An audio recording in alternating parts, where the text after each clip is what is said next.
दोस्तों आप सभी का स्वागत है हमारे एक और नए वीडियो में। और आज हम बात करने वाले आरआरबी एनटीपीसी एग्ज़ाम 2025 के अंदर 14 जून को जो इनका सेकंड शिफ्ट में एग्ज़ाम हुआ है उन क्वेश्चन को हम यहाँ पे डिस्कस करने वाले हैं।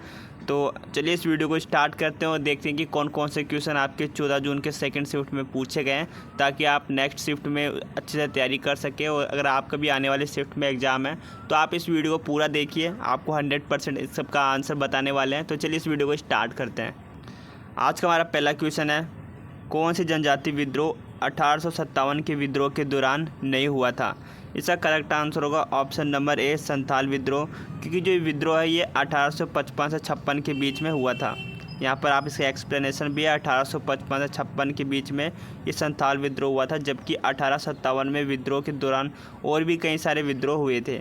अब हमारा नेक्स्ट क्वेश्चन है, क्वेश्चन नंबर 2, कन्नौज के लिए त्रिपक्षीय संघर्ष के बीच हुआ था। इसका करेक्ट आंसर है ऑप्शन नंबर ए, पाल, प्रतिहार और राजपूत, इन तीनों के बीच यहाँ पे संघर्ष हुआ था। और ये कन्नौज के त्रिपक्षीय संघर्ष पाल, प्रतिहार और राजपूत वंशों के बीच 8वीं से लेकर 10वीं सदी के बीच में हुआ था। नेक्स्ट क्वेश्चन है, कौन सा अधिनियम मूल रूप से 1872 में ब्रिटिश शासन के दौरान इंपीरियल लेजिस्लेटिव काउंसिलिंग द्वारा भारत में पारित किया गया था? इसका यहाँ पर करेक्ट आंसर होगा option number D. Option number B का करेक्ट आंसर होगा Indian contract act. Indian contract act 1872 में पारित हुआ था। इंडियन एविडेंस एक्ट भी उसी वर्ष बना था, लेकिन कॉन्ट्रैक्ट एक्ट अधिनियम प्रसिद्ध था उस समय। और क्वेश्चन नंबर 14 है, डमरू संगीत किस नृत्य शैली से संबंधित है? इस यहाँ पे आपके पास कई सारे ऑप्शन है, इसका करेक्ट आंसर होगा ऑप्शन नंबर ए, कथक। इसका करेक्ट आंसर, डुमरी उत्तर भारत की एक शास्त्रीय गायन शैली है जो कि आमतौर पर कथक नृत्य के साथ जुड़ी होती है। नेक्स्ट क्वेश्चन है, अमरावती स्तूप निर्माण किस काल में हुआ था? इसका करेक्ट आंसर है ऑप्शन नंबर बी, ये इसका निर्माण सातवाहन काल में हुआ था। नेक्स्ट क्वेश्चन है, क्वेश्चन नंबर 6, सिंधु घाटी सभ्यता में कपास के निशान कहाँ मिले थे? इसका करेक्ट आंसर है ऑप्शन नंबर बी, मेहरगढ़ के अंदर इसके साक्ष्य मिले थे। कपास के सबसे प्रारंभिक प्रमाण मेहरगढ़, अब जो कि पाकिस्तान के अंदर है, वहाँ पर मिला था। हालांकि हड़प्पा और मोहनजोदड़ो में भी कपास के उपयोग में प्रमाण है। और क्वेश्चन नंबर 7, भारत के विशाल मैदान किन नदियों के द्वारा बनते हैं?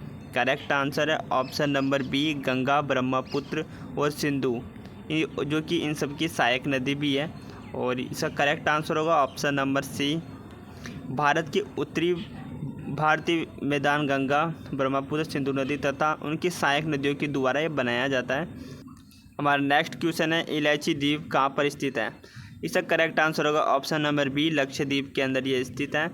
और हमारा नेक्स्ट क्वेश्चन है, क्वेश्चन नंबर 9, भारत की लंबाई उत्तर से लेकर दक्षिण और पूरब से पश्चिम तक कितनी है? तो पहले आपको सीक्वेंस में बताना है। सबसे पहले लिखा है उत्तर दक्षिण, तो इसका आंसर आपको पहले उत्तर से दक्षिण बताना है। इसका करेक्ट आंसर होगा ऑप्शन नंबर ए, जो कि 1933 यहाँ पे पूरब पश्चिम, और जो 32-34 वो उत्तर दक्षिण, इसका करेक्ट आंसर होगा। अब नेक्स्ट यहाँ पे आगे चलते हैं, क्वेश्चन नंबर, हमारा नेक्स्ट क्वेश्चन है क्वेश्चन नंबर 10, नारकोडम द्वीप समूह कहाँ पर स्थित है? इसका करेक्ट आंसर है ऑप्शन नंबर बी, बंगाल की खाड़ी के अंदर ये स्थित है। और नारकोडम द्वीप अंडमान सागर यानी कि बंगाल की खाड़ी का हिस्सा है, उसमें एक स्थित निष्क्रिय ज्वालामुखी द्वीप भी है। और कौन सा चैनल लक्षद्वीप समूह के मिनिकॉय द्वीप को मालदीव से अलग करता है? करेक्ट आंसर है option number A, 8 degree channel यहाँ पर लक्षद्वीप समूह को मिनिकॉय द्वीप से अलग करता है। और 8 डिग्री चैनल लक्षद्वीप के मिनिकॉय द्वीप और मालदीव के बीच में स्थित है। हमारा नेक्स्ट क्वेश्चन है, प्रायद्वीपीय भारत की सबसे लंबी नदी कौन सी है? करेक्ट आंसर है ऑप्शन नंबर सी, यहाँ पर गोदावरी, जो कि दक्षिण भारत की तरफ है। गोदावरी नदी प्रायद्वीप भारत की सबसे लंबी नदी है, जिसे कि दक्षिण गंगा भी कहा जाता है।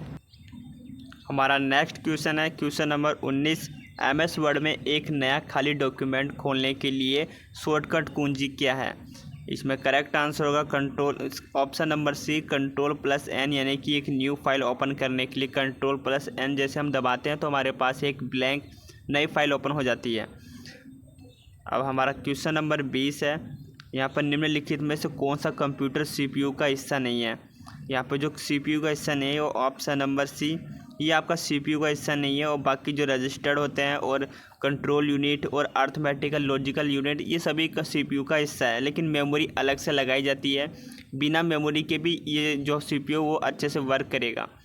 हमारा नेक्स्ट क्वेश्चन है, अब क्वेश्चन नंबर यहाँ पे 31, गैलियम नाइट्राइड का हाल ही में मुख्य रूप से किसने उपयोग किया? ऐसा करेक्ट आंसर है ऑप्शन नंबर सी, इसका उपयोग हाई पावर इलेक्ट्रॉनिक उपकरण जैसे डिवाइस में यूज़ किया गया है। अब क्वेश्चन नंबर 22, निम्नलिखित में से जोड़ों में से किसमें लॉ ऑफ मल्टीपल प्रपोर्शन लागू होता है? ऑप्शन नंबर ए, यहाँ पर जो करेक्ट आंसर होगा ऑप्शन नंबर है H2O और A2O2, इसका करेक्ट आंसर होगा। क्वेश्चन नंबर है यहाँ पर हमारे पास 23, पीरियोडिक टेबल में कौन सा कथन सही नहीं है?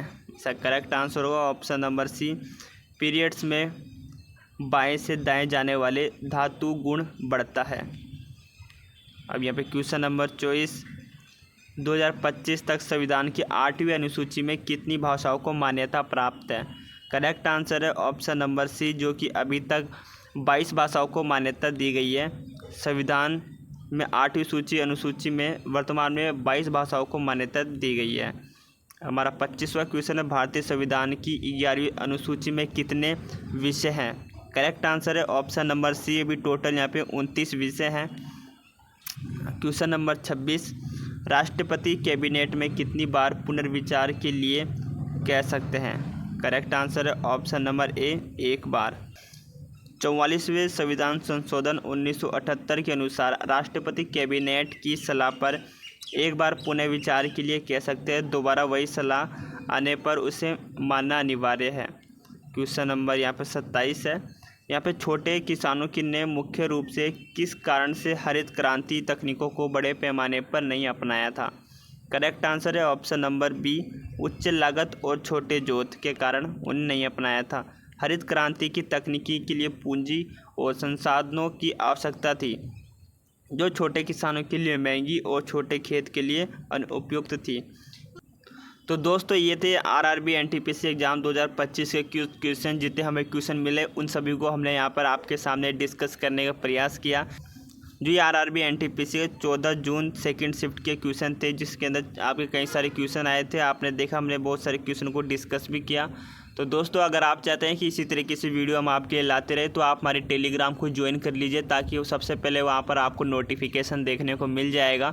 और आप किसी भी शिफ्ट का एग्ज़ाम देते हैं तो आप हमारे टेलीग्राम पे सीधा अपने जो आपको क्वेश्चन याद है वो आप में भेज भी सकते हैं, ताकि आने वाले जितने भी स्टूडेंट हैं उनको नेक्स्ट शिफ्ट में उनकी थोड़ी बहुत मदद हो सके।